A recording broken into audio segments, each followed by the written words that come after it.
आग लग चुकी है पूरी स्क्रीन पे। तो चलिए दोस्तों, आज के इस बवंडर लेक्चर को हम शुरू कर रहे हैं, क्योंकि रसगुल्ला आर्मी ने आग लगा के बता दिया है कि भाई साहब हम रुकने वाले नहीं।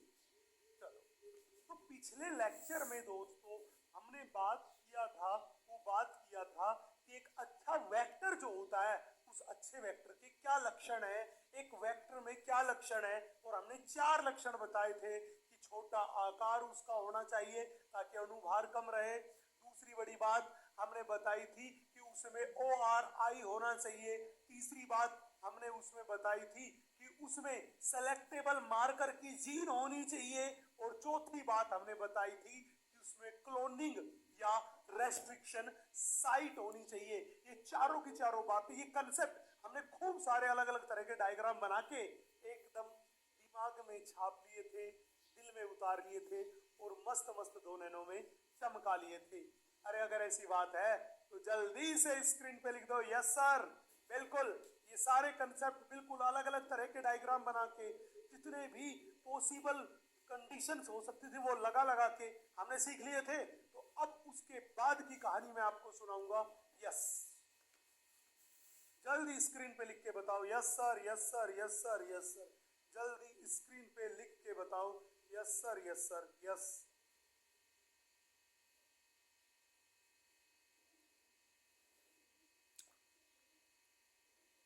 लिखो भैया।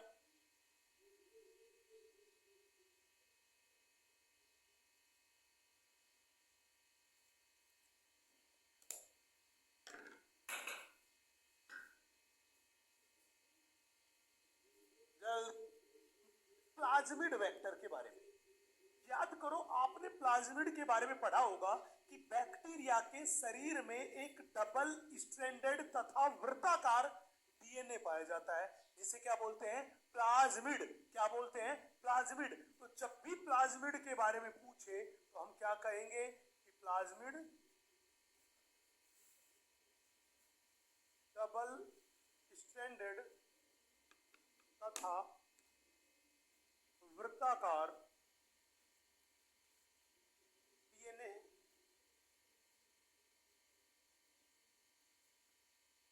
बैक्टीरिया का एक्स्ट्रा क्रोमोसोमल डीएनए है, गुणसूत्रीय डीएनए के अलावा। तो मैंने बोला बैक्टीरिया में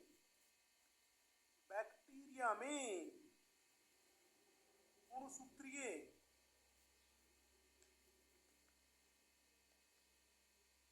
डीएनए के अलावा पाया जाने वाला डीएनए है।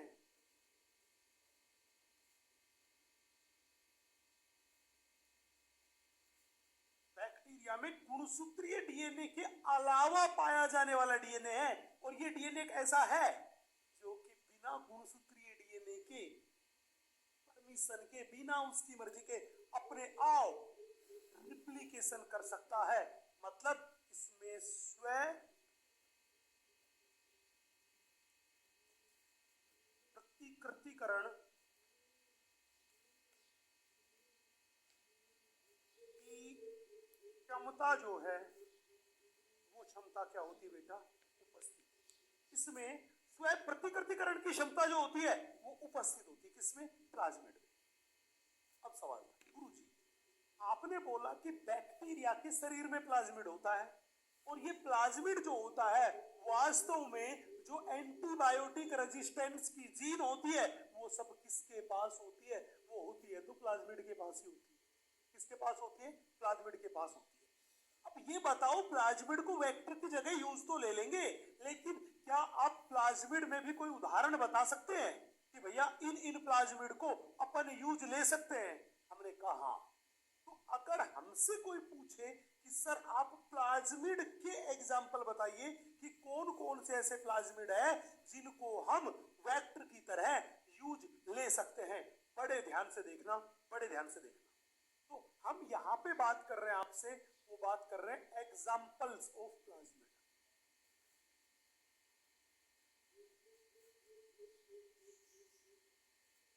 प्लाज्मिड के ही एग्जाम्पल्स के बारे में बात कर रहे हैं कि कौन कौन से प्लाज्मिड के ऐसे एग्जाम्पल है, उनके बारे में बताइए।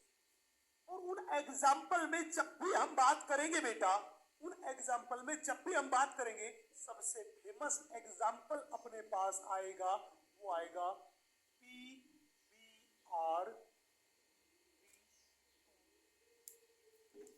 सबसे फेमस एग्जाम्पल आएगा PBR322। ये एक अपने पास सबसे फेमस प्लाज्मिड है। पूछेगा गुरुजी आप एक बात बताओ, इस PBR322 की क्या खास बात है, क्या खास बात है?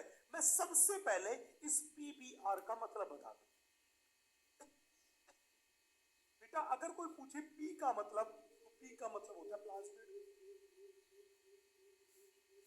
कोई कहे P का मतलब, P एग्जैक्टली में इस प्लाज्मिड का निर्माण जो लैब में किया गया था, वो दो वैज्ञानिकों ने मिलकर किया था। एक वैज्ञानिक का नाम था है बोलीवर, एंड दूसरे वैज्ञानिक का R4 नाम है रोड्री। दूसरे वैज्ञानिक का नाम है रोड्रिगिस। तो ये अपने पास दो महान वैज्ञानिक थे, एक का नाम है बोलीवर, दूसरे का नाम है रोड्रिगिस। इस बोलीवर एंड रोड्रिगिस नाम का जो वैज्ञानिक है, इन वैज्ञानिकों ने मिलके निर्माण किया था किसका? हमने बोला इन वैज्ञानिकों ने निर्माण किया था किसका? इस PBR322 का। अब सवाल था गुरुजी, अगर कोई ये कहे कि भैया यहाँ पे P का मतलब तो हुआ प्लाज्मिड, B का मतलब वैज्ञानिक का नाम है बोलीवर, दूसरा अपने पास है रोड्रिगिस, आप बताओ इस 322 का मतलब क्या है? बेटा मैंने बताया कि ये वो प्लाज्मिड है जिसे लैब में बनाया गया था। अब उस लैब में ऐसा तो है नहीं कि वैज्ञानिक ने केवल यही प्लाज्मिड बनाया, वैज्ञानिक ने और भी बहुत सारे प्लाज्मिड बनाए होंगे। तो एग्जैक्टली में ये 322 एक संख्या है जो ये बताती है कि उन्होंने लैब में इस प्लाज्मिड को कौन से नंबर पे बनाया, दैट इज उसका ऑर्डर ऑफ सिंथेसिस है। हमने बोला ये रिप्रेजेंट करता है ऑर्डर ऑफ सिंथेसिस। वहां पे खूब सारे प्लाज्मिड बनाए गए होंगे, तो ये बोल रहा है कि ये प्लाज्मिड हमने 322वें नंबर पे जो प्लाज्मिड बनाया वो प्लाज्मिड है। कौन सा? PBR322 वो प्लाज्मिड है जिसको 322वें नंबर पे हमने बनाया। बोला गुरुजी ठीक है। अब सर एक बात बताओ, अगर कोई हमसे ये पूछे कि गुरुजी आप ये बताओ इस PBR322 प्लाज्मिड की संरचना कैसी थी, और ये प्लाज्मिड जो था इसमें कौन कौन सी एंटीबायोटिक रेजिस्टेंस की जीन थी, पहली बात, और इसमें कितने एंजाइम्स की रेस्ट्रिक्शन साइट थी, कितने RE की रिकॉग्निशन साइट थी। तो बड़े ध्यान से देखना मेरे दोस्त, हमने NCERT माता का ये डायग्राम लिया। NCERT माता के डायग्राम को बखूबी बड़े ध्यान से देखना। तो यहाँ पे देखो, एक रेस्ट्रिक्शन एंडोन्यूक्लियस, 2, 3, 4, 5, 6, 7 और 8, टोटल कितने रेस्ट्रिक्शन एंडोन्यूक्लियस की साइट है? जल्दी लिख के बताओ। जब भी पूछे कि यहाँ पर टोटल कितने रेस्ट्रिक्शन एंडोन्यूक्लियस की साइट है, तो आप कहोगे यहाँ पे टोटल कितनी रेस्ट्रिक्शन साइट है? तो हमने बोला टोटल 8 रेस्ट्रिक्शन साइट है, जो कि 8 अलग अलग रेस्ट्रिक्शन एंडोन्यूक्लियस की है। मतलब प्रत्येक RE की केवल एक ही साइट है। आप ये डायग्राम को देखिए, NCERT वाला जो डायग्राम था मैंने उसका थोड़ा मेकअप वगैरह कर दिया और अब वो ऐसा दिखाई दे रहा है। यस,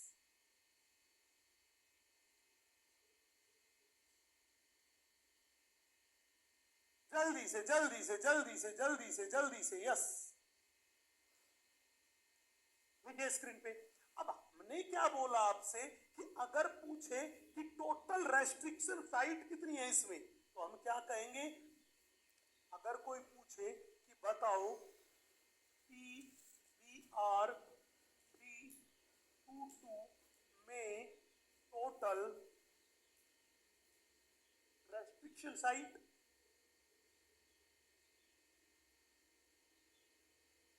टोटल रेस्ट्रिक्शन साइट्स, आप कहोगे टोटल 8 है। टोटल कितनी रेस्ट्रिक्शन साइट है? 8 है। और ये 8 रेस्ट्रिक्शन साइट है, वो पूछेगा कि बताओ ये एक रेस्ट्रिक्शन एंडोन्यूक्लियस की है कि 8 की, तो याद रखना ये अलग अलग रेस्ट्रिक्शन एंडोन्यूक्लियस की साइट है, लेकिन एक आरई की केवल एक साइट होती है। तो हमने बोला ये अलग अलग आरई की साइट है, प्रत्येक आरई की केवल एक साइट,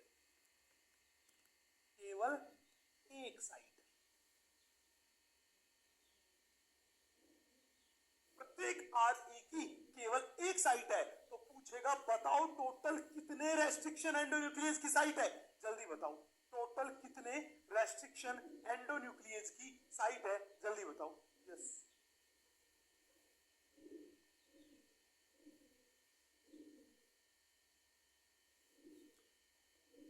जल्दी बताओ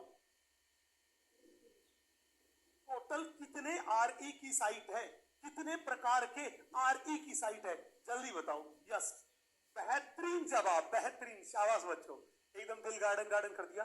टोटल 8 आरई की साइट है, 8 आरई की साइट है, क्योंकि मैंने बताया टोटल रेस्ट्रिक्शन साइट कितनी है 8, और एक आरई की केवल एक ही साइट है, तो ये टोटल 8 साइट, टोटल 8 अलग अलग प्रकार के आरई की साइट है। बोला गुरुजी ठीक है, इतनी बात क्लियर है।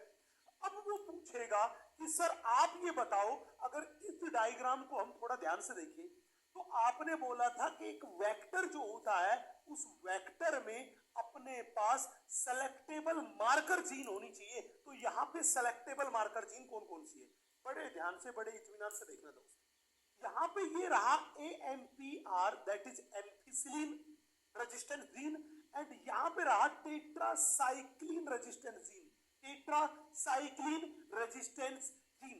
तो जब भी बोले सेलेक्टेबल मार्कर जीन कौन कौन सी है, तो आप कहोगे दो एंटीबायोटिक रेजिस्टेंस की जीन है, that is ampicillin resistance gene and दूसरी है टेट्रासाइक्लिन रेजिस्टेंस जीन।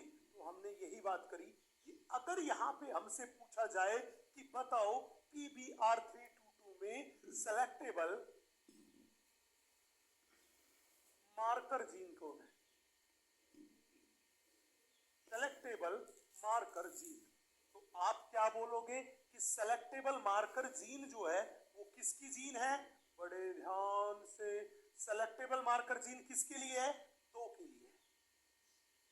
तो कौन कौन सा, हमने बोला सेलेक्टेबल मार्कर जीन है वो दो के लिए है। पहला मेरे पास है टेट्रासाइक्लिन रेजिस्टेंस जीन,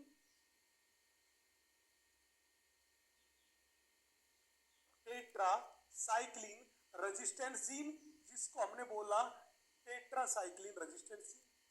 और दूसरी मेरे पास है, वो अपने पास